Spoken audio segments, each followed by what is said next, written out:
নমস্কার। আজ আমরা বাংলা আবারের বৈঠকে উপস্থিত হয়েছি।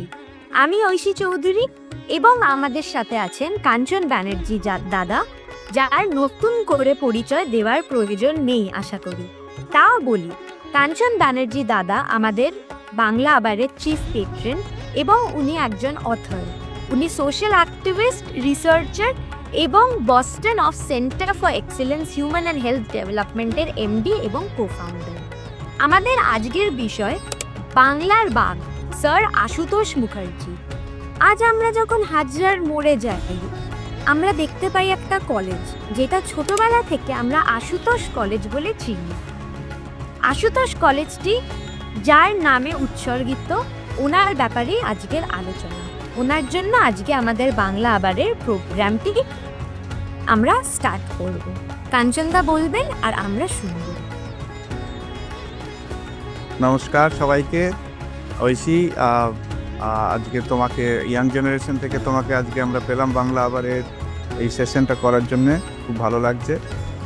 আর যে আশুতোষ কলেজের কথা বললে, সেই আশুতোষ কলেজের সঙ্গে যার নাম জুড়ে আছে তাকে মানে সাধারণভাবে আমরা স্যার আশুতোষ মুখার্জি বলি।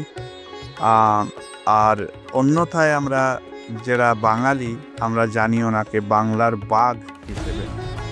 তো স্যারই বা কেন হলেন, বাংলার বাঘই বা কেন হলেন, এসব নানা রকম ব্যাপারে আমরা সংক্ষেপে কথা বলবো।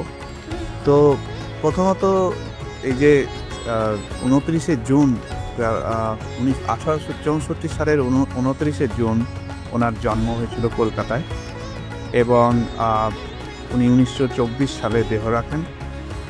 তো এই দীর্ঘ কর্মজীবনে, খুবই দীর্ঘ নয়, উনি যে কি ছিলেন আর কি ছিলেন না সেটাই বিস্ময়ের ব্যাপার।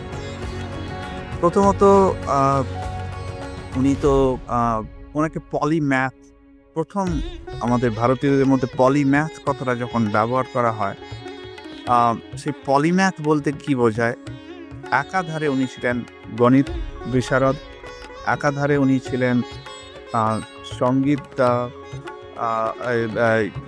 লয়ার, উনি জুরিস্ট, উনি ছিলেন জাজ, উনি ছিলেন এডুকেটর, উনি ছিলেন ইনস্টিটিউশন বিল্ডার। এবং ওনার যে পড়াশুনো এবং অন্যান্য কাজকর্ম, সেটা শুনলে আমরা মানে অবাক হয়ে যাবে যে সেই দিনে উনি কীভাবে এত সব কিছু করেছিলেন। তো শুরু করি ওনার অল্প বয়সের জীবন থেকে। তিনি মানে একই সঙ্গে দুটো MA ডিগ্রি করেছিলেন। সেটা হচ্ছে BA and MA কলকাতা ইউনিভার্সিটির রেকর্ড মার্কস নিয়ে উনি BA আর MA করেছিলেন, ডুয়াল MA, তখনকার দিনে অঙ্ক আর গণিত, ম্যাথামেটিক্স আর ফিজিক্স নিয়ে।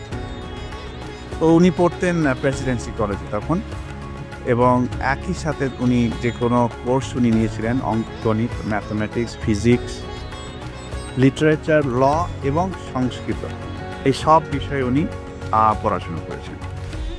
তারপরে তিনি 1904 সালে কলকাতা হাইকোর্টের উনি জাজ হন, এবং তার যে জাজ হিসেবে তাঁর বিশাল পরিচিতি ছিল, শুধু কলকাতা নয়, শুধু বাংলায় নয়, গোটা ভারতে ওনার নাম হয়েছিল। এবং অভূতপূর্বভাবে তাকে কলকাতা ইউনিভার্সিটির প্রথম ভারতীয় ভাইস চ্যান্সেলর হিসেবে নিযুক্ত করা হয় 1906 সালে। এবং তখন সেখানে তিনি চেষ্টা করেছিলেন যে ইংরেজি ভাষায় নয়, দেশি ভাষায়, বাংলা ভাষায় যাতে পড়াশুনো হয় বিভিন্ন সাবজেক্টে, এবং ভারতীয় দর্শন, ভারতের হারিয়ে যাওয়া প্রাচীন যে বিজ্ঞান এবং অন্যান্য বিষয়, সে সমস্ত ব্যাপারে উনি প্রমোট করার চেষ্টা করলেন। তো সেটা একটা বড় ইতিহাস, এটাতে আমি পরে আসবো। উনি সুভাষচন্দ্র বোসের সঙ্গে খুব ক্লোজলি কাজ করেছিলেন, রবীন্দ্রনাথ ঠাকুরের সঙ্গে কাজ করেছিলেন, এবং অনেক সংস্কৃতজ্ঞ পণ্ডিতদের সঙ্গেও কাজ করেছিলেন। তো এই যে ওনার জীবনী, এটা মানে বেশিরভাগ বাঙালি আজকে আমরা হয়তো ভুলে গেছি। আমাদের যারা নতুন প্রজন্ম, তাদের কাছে বিশেষ করে তার কৃতিত্ব পৌঁছে দেওয়ার জন্য আমাদের আজকের এই অনুষ্ঠান। উনি একই সাথে কয়েকটি ভাষা বলতেন এবং সেই ভাষাগুলোর মধ্যে পড়ে বাংলা তো বলতেনই, বাংলা ইংরেজি, তার সাথে সাথে তিনি পার্সিয়ান জানতেন, ফরাসি ভাষা জানতেন এবং সংস্কৃতেও উনি ফ্লুয়েন্ট ছিলেন। তো এই হচ্ছে 1904 সাল থেকে যে তার যে ক্যারিয়ার তৈরি হয় কলকাতা হাইকোর্টের জাজ হিসেবে এবং তারপরে ভাইস চ্যান্সেলর হিসেবে। তো যদি দেখা যায় যে ওনার বিশেষ অবদান কী, এত ওনার খ্যাতি, ওনার বিশেষ অবদান যদি দেখা যায়, প্রথমত উনি কলকাতা ইউনিভার্সিটিতে যে কাজগুলো করেছিলেন সেখানে আমি ডিটেলসে পরে আসছি। তার জন্য শুধু বাঙালি নয়, শুধু কলকাতা ইউনিভার্সিটি বা ভারত নয়, সারা পৃথিবী ঋণী ওনার কাছে, সেটার কারণে পরে আসবো। দ্বিতীয় যেটা বড় জিনিস, যে ভারতীয় হিসেবে যে আমাদের যে পরিচিতি, তখনকার দিনে ব্রিটিশরা আমাদের একটা অন্য চোখে দেখতো, আমাদের কালা আদমি বলতো। সেই সময় স্যার আশুতোষ যেভাবে নিজে ভারতীয় হিসেবে মাথা উঁচু করে যেভাবে পরিচয় দিয়েছিলেন, সেইটা তার সূত্রপাত সেখানেই শুরু। তার আগে রাজা রামমোহন রায় ছিলেন, অনেকে ছিলেন, কিন্তু স্যার আশুতোষ প্রফেশনালি যেভাবে ভারতীয় হিসাবে তার ভাবমূর্তি, ভারতীয়দের চরিত্র সারা পৃথিবীর কাছে তুলে ধরেছিলেন, সেটা অনবদ্য। আর শেষে বলবো, তার উপযুক্ত পুত্র শ্রী শ্যামাপ্রসাদ মুখার্জি, তিনিও পরে ভাইস চ্যান্সেলর হয়েছিলেন, ইয়াংগেস্ট ভাইস চ্যান্সেলর এই ক্যালকাটা ইউনিভার্সিটি হয়েছিলেন। পরে তিনি পলিটিক্সে আসেন এবং আমরা জানি, এটা নিয়ে আগে একদিন আলোচনা হয়েছে, শ্যামাপ্রসাদ মুখার্জি, তার অবদান ভারতবর্ষ সবসময় মনে রাখবে আশা করি। তো এই যে বিশেষ অবদানগুলো, এইগুলো আমাদের আশুতোষ মুখার্জিকে মনে রাখার জন্য। স্যার কথাটা আমার খুব একটা পছন্দ নয়। আর স্যার ওকে নাইটহুড যখন দিয়েছিল ব্রিটিশরা, যারা বিশেষ ভারতীয় যারা, যেমন রবীন্দ্রনাথকেও দেওয়া হয়েছিল, তো উনি নাইটহুড পেয়েছিলেন। তো স্যারের থেকে আমার মনে হয় যদি আমরা আশুতোষ মুখার্জিকে যদি শ্রী আশুতোষ, ডক্টর আশুতোষ মুখার্জি বলতে আমি বেশি ভালো লাগে এবং বাংলার বাঘ বলতে আরও ভালো লাগে। তো এই সংক্ষিপ্তভাবে ওনার কথা বললাম।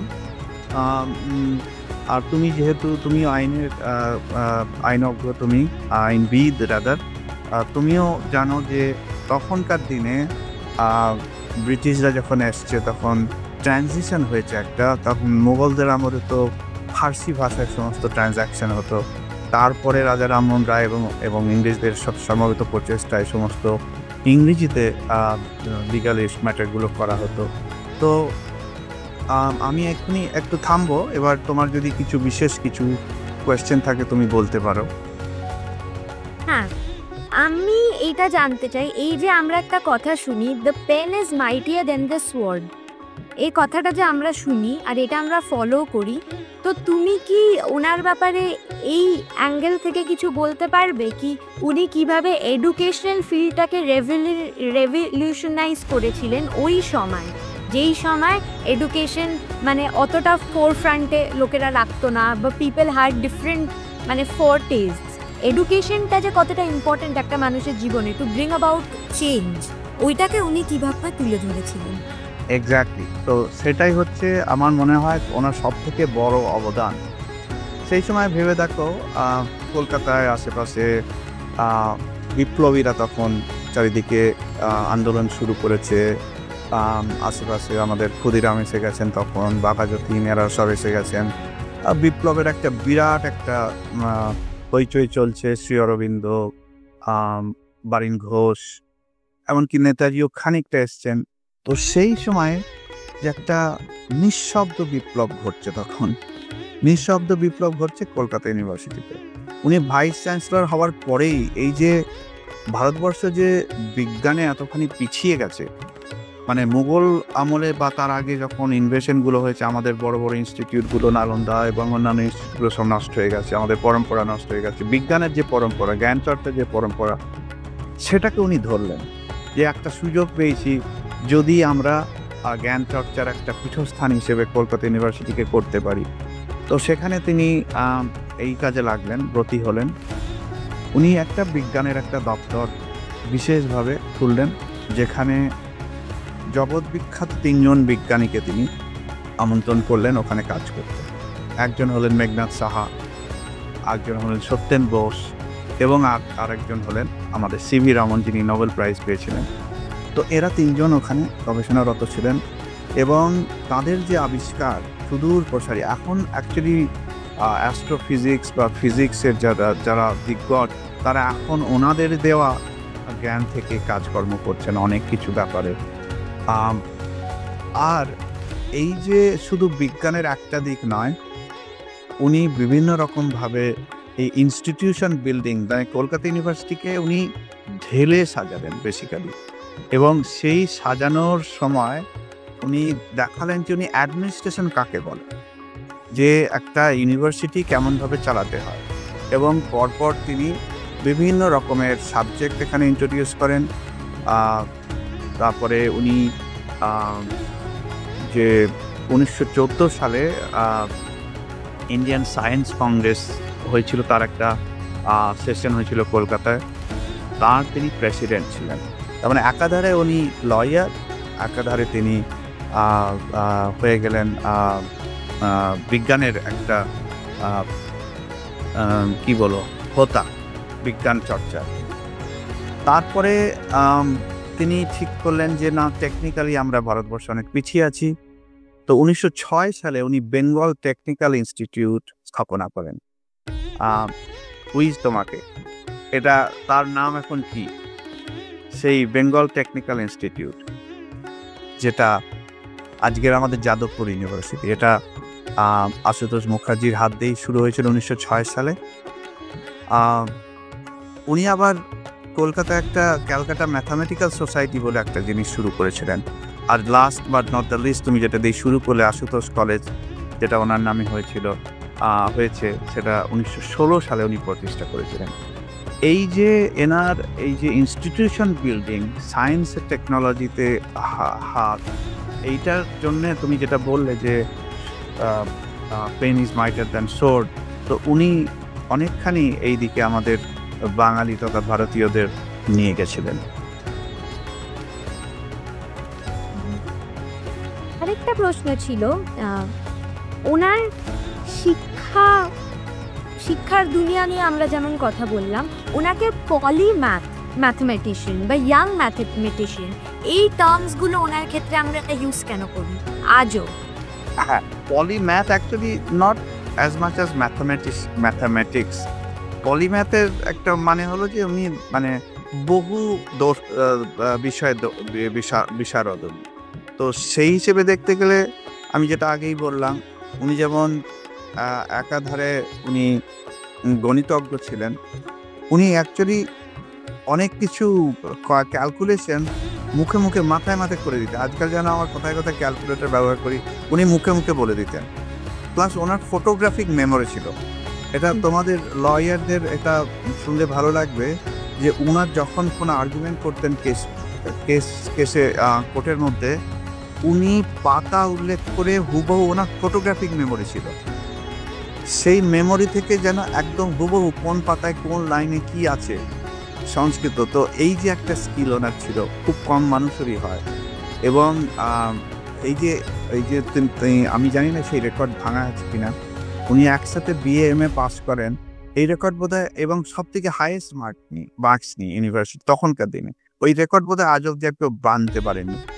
প্লাস উনি সংস্কৃতজ্ঞ ছিলেন, উনি লেখালেখিও করতেন প্রচুর, উনি আইনজ্ঞ ছিলেন।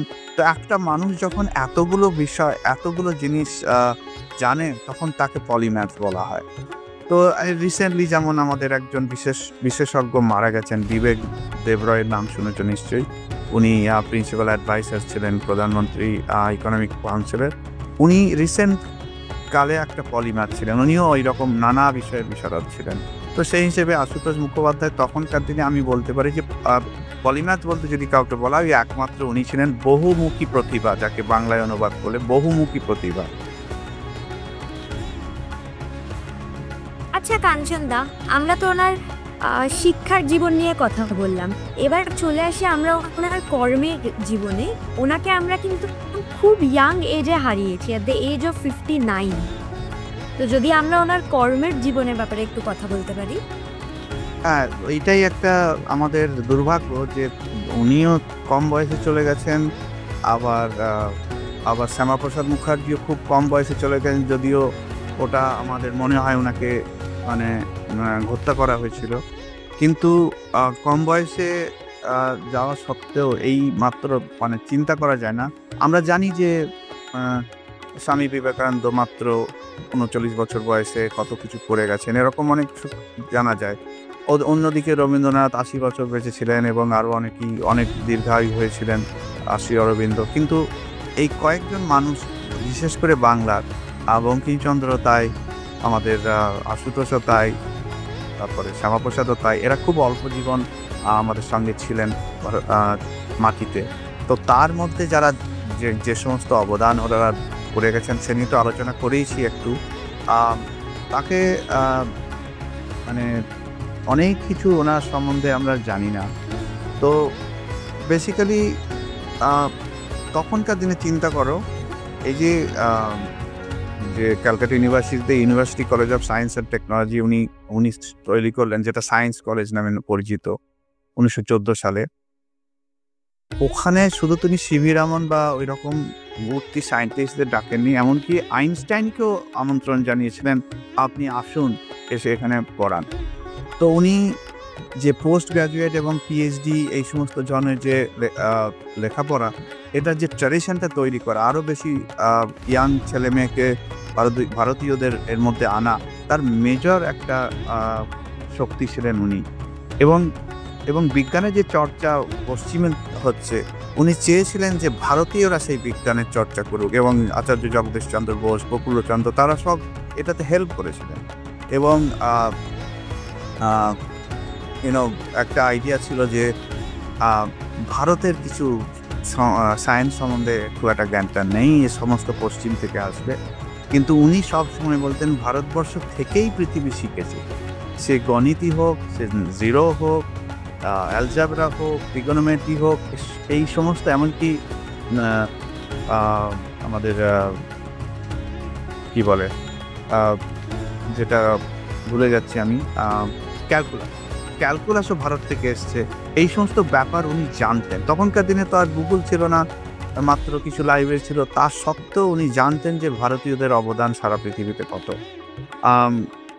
এইবার উনি যে ইনস্টিটিউটটাকে, সায়েন্স কলেজ এবং ক্যালকাটা ইউনিভার্সিটির যা কাজগুলো করলেন, এখনকার যে Indian institute of science Bangalore যেটা, এবং আইআইটি, এটা কিন্তু ওনার মডেলেই তৈরি। পরবর্তীকালে উনি যে মডেলটা তৈরি করেছিলেন, বেশিরভাগ ক্ষেত্রে এটাই ফলো করা হয়েছিল, Indian institute of science included.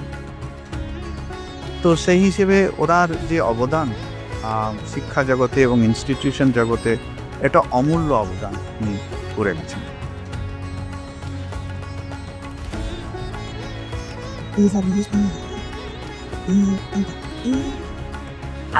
যদি আমরা ওনার লিগ্যাল ক্যারিয়ার নিয়ে যদি আমরা কথা বলি, কি ওরকম সময় উনি কিন্তু খুব স্টাউন্ড বিলিভার ছিলেন একটা জিনিসে, কি উনি যদি নিজে এগোতেন, হি মেড শিওর কি ওনার সাথে অন্যরাও এগোনোর একটা সুযোগ পেত। উনি সবসময় এনকারেজ করতেন যে লোকজনদের ওনার সাথে আসতে, মানে টু প্রফেস এডুকেশন, কি এডুকেশন, হায়ার এডুকেশন, এইটার জন্য উনি কিন্তু খুব স্ট্রংলি অ্যাডভোকেট করতেন। খুবই সবাইকে এনকারেজ করতেন এবং হেল্প করতেন, যে যদি দরকার হয় আমি তোমাকে হেল্প করব। তো এই যে একটা মানুষকে এগিয়ে দেওয়া, যে নেতৃত্ব দিয়ে মানুষকে অন্যান্যদের জায়গা দেওয়া, ওটাও একটা ওনার চরিত্রের একটা বড় গুণ ছিল। তো অনেক ওনার জীবনের কাহিনী আছে। তো এইটা একটা মানে অনেক কিছুই রেকর্ডের নেই আর। তো আমাদের নতুন প্রজন্মের যারা লেখক, ঐতিহাসিক, রিসার্চার, তাদের জানা উচিত যে স্যার আশুতোষের জীবন সম্বন্ধে আরও কিছু যাতে জানা যায়। তো সেই জন্যে আমরা এটা একটা ছোট্ট অনুষ্ঠান আমরা করছি, কিন্তু অনেকেই অনেক কিছুই জানে, আমরা জানি না ওনার জীবন সম্বন্ধে। তো আশা করি লিগাল ব্যাপারে হয়তো তুমি দেখবে হয়তো রিসার্চ করে যে উনি যেমন রাজা রামমোহন রায়, ওনার একটা বিশেষ কন্ট্রিবিউশন ছিল যে উনি লিগাল রিফর্ম যেগুলো করে গেছিলেন সেই সময় ব্রিটিশ আমলে, সেই রকম লিগাল রিফর্ম আমি ঠিক জানি না স্যার আশুতোষের এরকম কি অবদান রয়েছে।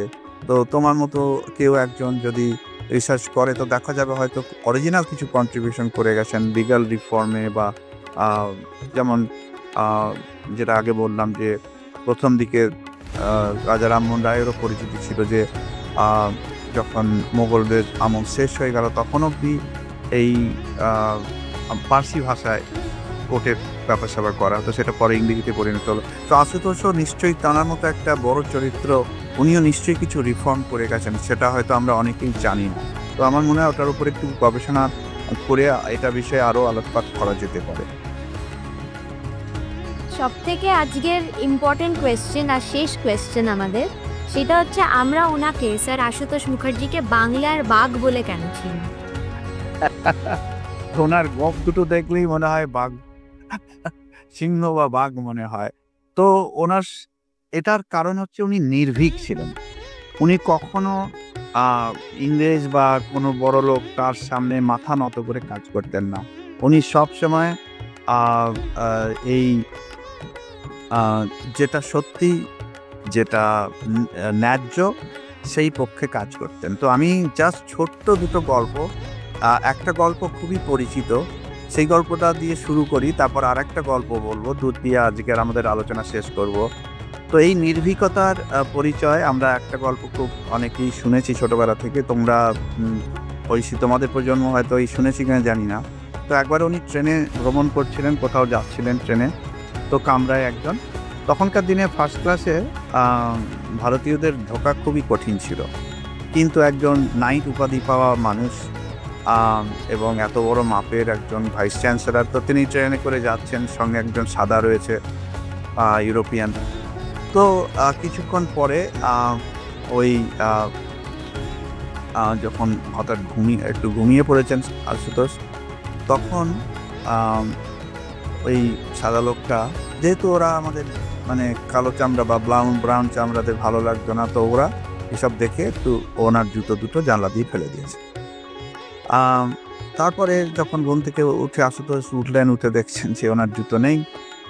ভাবছেন যে কি ব্যাপার হলো, তো বুঝে গেলেন যে এটাই ওর কাজই হবে, জুতো এখানেই ছিল, কোথায় গেল। তো উনি কী করলেন, ও তখন ঘুমোচ্ছে, ও সেই জুতো তা জানলা দিয়ে ওর যে কোটটা সেটা জানলা দিয়ে ফেলে দিল। তারপর যখন ও ঘুম থেকে উঠেছে তখন ও জিজ্ঞেস করছে what happen to my coat. তখন উনি বলছেন, এটা একটা প্রবাদ বাক্য, যে তোমার কোট আমার জুতো আনতে গেছে। তো এটা একটা কাহিনী আমরা শুনে এসেছি, কিন্তু তার থেকে বড় যেটা বাংলার বাঘ, অ্যাকচুয়ালি আরেকটা কাহিনী খুব প্রচলিত নয়, যেটা হচ্ছে যে উনি ওই রকমই ট্রেনের গল্প, উনি একটা কোথাও যাচ্ছেন এবং সেখানে স্টেশনে নেমে তাকে নামবেন, উনি একটা ভাইস চ্যান্সেলর, ওনাকে তো রিসিভ করতে আসার কথা। তো ইউরোপিয়ান তার সেখানে যে ছিল সে রিসিভ করতে আসেনি, তারও মান সম্মানে লাগছে। তো উনি তখন দেখলেন যে ও তো এলো না, উনি তখন ট্রেনেই বসে থাকলেন, কামরাতেই বসে থাকলেন। শুধু থাকলেন না, বাংলায় একটা চিরকুট লিখে দিলেন যে এই মানে দেয়ালে মানে কাঁচের জানলায় আটকে দিলেন, বাংলায় লিখে এই কথাটা যে বাংলার বাঘ।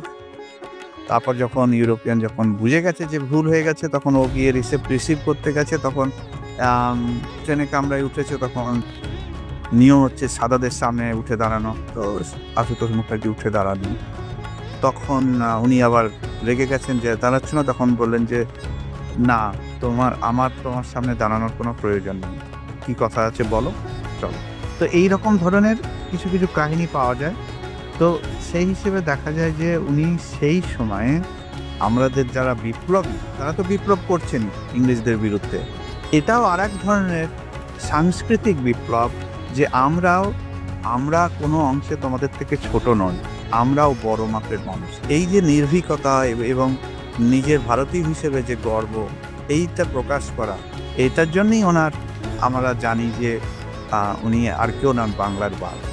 তো সেই জন্য আশুতোষ মুখার্জি আমাদের মেমোরিতে বাংলার বাঘ হিসেবে থাকবেনই, তার সঙ্গে সঙ্গেও ইনস্টিটিউশন বিল্ডার হিসেবে, এডুকেশনিস্ট হিসেবে, জুরিস্ট হিসেবে, লয়ার হিসেবে এবং শ্যামাপ্রসাদ মুখার্জির মতো একজন সন্তানকে উপহার দেওয়ার জন্যে আমাদের কাছে খুবই স্মরণীয় হয়ে থাকবেন। এবং আমার আশা করি যে এই রকম মানুষ আবার জন্মাক আমাদের ভারতবর্ষে এবং বিশেষ করে পশ্চিমবঙ্গের মাটিতে, যেখানে আজকে অবস্থা খুবই শোচনীয় শিক্ষা ব্যবস্থায় এবং বিজ্ঞানের জগতেও অনেক পিছিয়ে গেছে। যে বাংলা এত কিছু দিয়েছে বিজ্ঞানের জগতেও, শিক্ষা জগতেও, আজ বাংলা অনেক অনেক অনেক পিছনে পড়ে গেছে। তো এই সমস্ত মানুষের থেকেই আমরা ইন্সপিরেশন পেতে পারি যে আমরা আবার হয়তো আমাদের হয়তো আবার উত্থান হবে, বাংলার আবার উত্থান হবে এবং শুধু ভারতবর্ষ নয় গোটা পৃথিবীকে আবার কিছু অনেক কিছু দেবে আমাদের বাংলার মানুষ। কাঞ্চনদাকে আমি অনেক ধন্যবাদ জানাই। স্যার আশুতোষ মুখার্জির ব্যাপারে অনেক কিছু জানতে পারলাম আজকে আমরা। আর এই বলে আজকে আমরা আমাদের বাংলা আবারের বৈঠক এখানেই শেষ করব। আর লাস্টলি আমি রিকোয়েস্ট করব আমাদের সব ভিউয়ার্সদের যে আমাদের ফুল সাপোর্ট দিক, লাইক, শেয়ার আর সাবস্ক্রাইব করে আমাদের চ্যানেল বাংলা আবারকে। সবাইকে ধন্যবাদ বলে আমরা প্রোগ্রাম আজ নমস্কার।